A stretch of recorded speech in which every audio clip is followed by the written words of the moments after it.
Welcome back to Chow Time Pods. Your host Red. I got a video today from Zay's reactions and reviews. My dear brothers and sisters, I'm gonna play a video and I'll be right back. She was like, you don't have any friends or a boyfriend, anybody to talk to. Like, where do you go when you're not home? And I was like, I buy myself food and I just sit on a park bench and I draw. That's what I do. Anytime I go outside, that's all I do if I don't go to school. And I don't have anybody to talk to.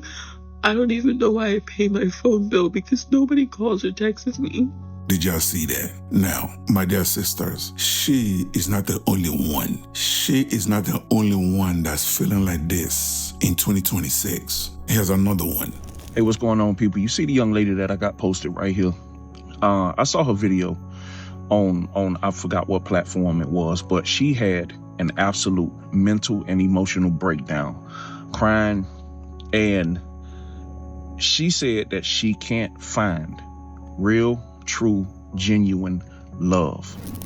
You want me to be honest? I'm angry. I'm mad.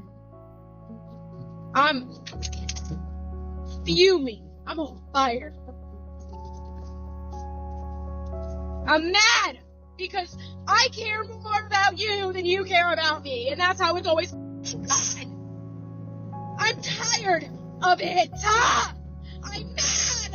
I'm angry. I'm tired of feeling so much. I'm tired of being in my head. I hate it. I actually don't feel sorry or any sympathy for this because you guys always choose that type of man. The man that doesn't care for you. The man that you obviously love more. And it's not a bad thing that you love him more, but it's the choice that you made. I'm angry. I'm angry. I'm angry. And no matter how much I try to let go of it and give it to God, it's still so heavy. I feel hopeless. I feel humiliated. I'm embarrassed. I'm confused. And you do this and cry online. Do you not see this as being embarrassing? Because crying on the internet, I guess, is empowering for women, but it's still embarrassing. You're crashing out in front of everyone. And I can't ask for help. I'm over it, bro. I'm sick of this. I'm sick of this. I'm sick of this. Sick of this. I don't want to feel anymore. Feeling's what's supposed to make somebody a person. And I don't even want to feel anymore. I'm just done. I'm done. Did y'all see that? A lot of sisters are having mental breakdown, crashing out, losing it, whatever you want to call it. A lot of sisters are going through it. They're going through it. Why? Why are they going through it? Well, because they've been listening to the wrong people, living under this delusion that relationship, that marriage, is like a fantasy. It's all happiness. It's, relationship is just all glory, happiness, traveling, getting spoiled, the husband buying you purses, the boyfriend, the man buying you expensive shoes, taking them to exotic locations. You see, that is wrong. That is not a relationship. Because those that's been in a relationship, those are just pure luxuries. It has nothing to do with relationships whatsoever. Understand, in a serious relationship where it's one man or one woman and then it leads into engagement, then to marriage, right? Those have been through that understand it's hard work. Hello, welcome to Reactions and Reviews. I'm your humble host, Eze. Thank you, and I hope you enjoy the show. I was married for over 20 years. So I know the hard work that goes into marriage, that goes into relationship, that goes into dating, trying to get to know that individual. I know what it takes to be in a relationship that lasted over a decade, that lasted over 2 decades. 2 decades is a long time, brother. Mine was 12 years, so over 1 decade. And I felt like a complete failure afterwards, so. I've been there. I know that.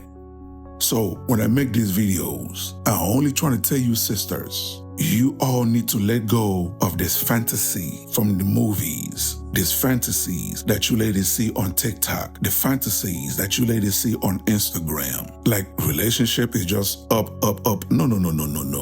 It's up, it's down. A marriage where you don't put in the work will die. Marriage works, but it takes work. Now, the ancient biblical Hebrew word that's used to describe the kind of work that's necessary for a great marriage is the word abad, and it means to serve one another. Correct. It's not enough just to have this. faith and believe that things are going to work out great for your marriage just because you believe it is going to happen. Good marriages require work. The Bible tells us in the book of James that faith without works is dead, and a marriage where you don't put in the work will die. Bam. That brother was spitting. You see, that is the problem in America. That rubbish, that stupid saying, happy wife, happy life. I hate that saying because it messed up. You know, Aziz is so right?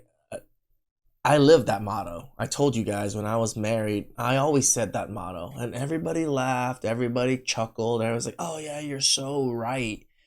I did not realize I was in that trap. I set myself up in this horrible marriage.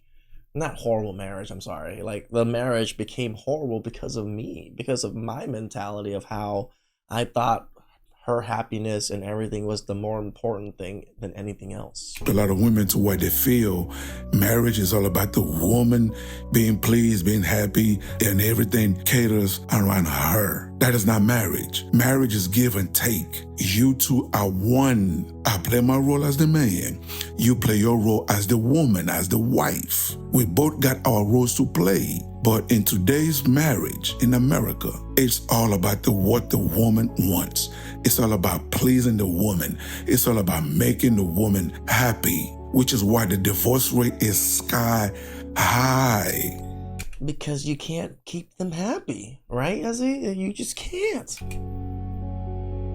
It's just not enough. If you made it this far, hit that like button and leave a comment to trigger YouTube's algorithm. So hit that subscribe button and hit that bell to let you know every time I upload a new video. But marriage is hard because life is hard. There's going to be seasons where you feel like life is just kicking your back in and you're tired. Marriage is the same way. There are going to be seasons when you and your spouse are not aligned, and that's okay. But let me tell you something. When it's all said and done, or when the ish hits the fan, boy, will you be happy your spouse is right there with you. I'll give you an example. A couple months ago, my sister-in-law was hit by a car, and now she's in a skilled nursing facility. And in this facility, she shares a room with somebody who had a stroke. Now, I don't know the lady's name that she shares a room with, but I know her husband's name, and his name is Melvin. Now, Melvin's a super awesome guy, really cool, friendly, and you can tell he loves his wife like no tomorrow. He's there every single day. He's holding her hand. He's asking her questions, trying to help her get her memory back. He says, hey, he's pointing to the nurse. Hey, do you know his name? She kind of mutters, Melvin. No, I'm Melvin. Do you know his name? Then he asks her, hey, do you know what city you're in? Now, I can't tell what her response was or if she did respond at all because there's a curtain that separates our side of the room from their side of the room, but I can tell that she didn't get the answer right. So Melvin goes, I'll give you a hint. The name of this place is called Upland Rehabilitation and Care Center. Did you catch that? Do you know what city you're in now? And so I'm hearing this as I'm sitting on the other side of the room with my wife, visiting her sister, and I'm not trying to be nosy, but I'm being touched by this moment. And as much as I want to say that it's so sad that someone has to restart from square one and have to learn how to speak and get their memory back and all those things. It's a very 51st Dates scenario right there, / Notebook, very, very similar story. It's beautiful because you would hope that if something happened to you, God forbid something happened to you, your spouse would be right there with you, holding your hand, cheering you on. Him telling this story actually gives me some goosebumps. It's just like the level of love and dedication people have for each other sometimes. It puts you in awe, right? Like it really does, because I don't think a lot of us experience that ever in our lives. And to see it, or to, as the gentleman is explaining the story, it is very touching. Kissing you on your forehead, you know, just being there for you, loving on you, man. You need that support system. That's the beauty of marriage that people don't really talk about. At least I don't hear it very often. And so it's like, man, I know it's hard. You know, sometimes you go through seasons of like, you know, things are really good, And then one month you're like, man, we're just arguing about everything this month. Like, what is going on? I know it's hard, but at the end of the day, like, that's your person right there, man. Like, you chose them. That's the only person in life that you chose, because you didn't choose the parents that you'd be born to. You didn't choose the siblings that you'd have. You didn't even choose how your kids would come out, but you did choose your spouse. So yeah, man, that's your person. And you guys are riding this thing called life until the wheels fall off. You know what I'm saying? So anyways, man. Did y'all hear that? Did y'all hear that story? You see, that's what marriage is. That is what relationship is. That is what engagement that leads to marriage is. When two people genuinely love each other, not because the man has money, the man has this, has that, and for the men, because men, we have our faults too. We go by the woman with the biggest booty. We go by the woman with the prettiest face. We do. We have a lot of faults on our picking also. I realize men also have horrible pickers, just like women do, right? Because we were also raised horribly wrong too. But men had to adjust. We have to adjust, and we don't adjust, we're not going to be able to move through life correctly, right? Women didn't have to adjust. They were able to just keep going about the same way. You understand what I'm saying? It's not about that, my brothers and sisters. That is not what relationship and marriage is. You heard that story. Is when things go bad, that individual is there to lift you up. Is there with you no matter what happens. They don't abandon you. Okay? Now, why did I make this video? Well, I made this video to let my sisters know, my dear sisters, stop allowing social media to mess you up. Stop allowing what you see women post on Instagram, on TikTok. Stop allowing that to mess you up. That is not reality. Stop only focusing on money. Stop focusing everything money, money, money, money, money, money, money. My dear sisters, there's more to a man. There's more to a relationship. There's more to life. You heard that story. You heard the story, right? After hearing the story, it had nothing to do with the way she looked or money. It was genuine love. You understand what I'm saying? His character. What kind of man is he? Is he going to be there for me when things go bad? What kind of father is he going to be? What kind of husband is he going to be? Those are the things you need to look for in a man. All right? I always say it.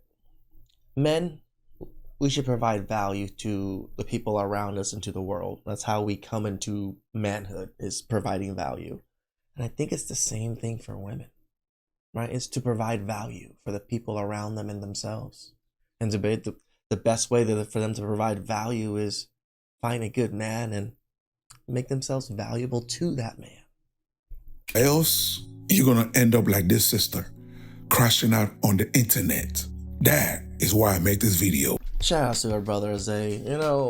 20 years of marriage is a lot. We don't get that experience or advice from men that have such long relationships, especially marriages. It doesn't matter if it ended or not. There's still experience that this man and people that are within different lives than us, different positions than us, obviously different ages than us, all have things to share with us. This is why I loved like the Asian community and just how I grew up. I talked to all of my adults, like all my aunts, all my uncles. I wish my grandpa and grandma were still alive from both sides. I never got to meet any of them. I would have loved to learn from them. I think this is why in Asian culture, elders get so much respect. Please like, subscribe, comment down below. I really appreciate that. And catch you guys next time. Ciao.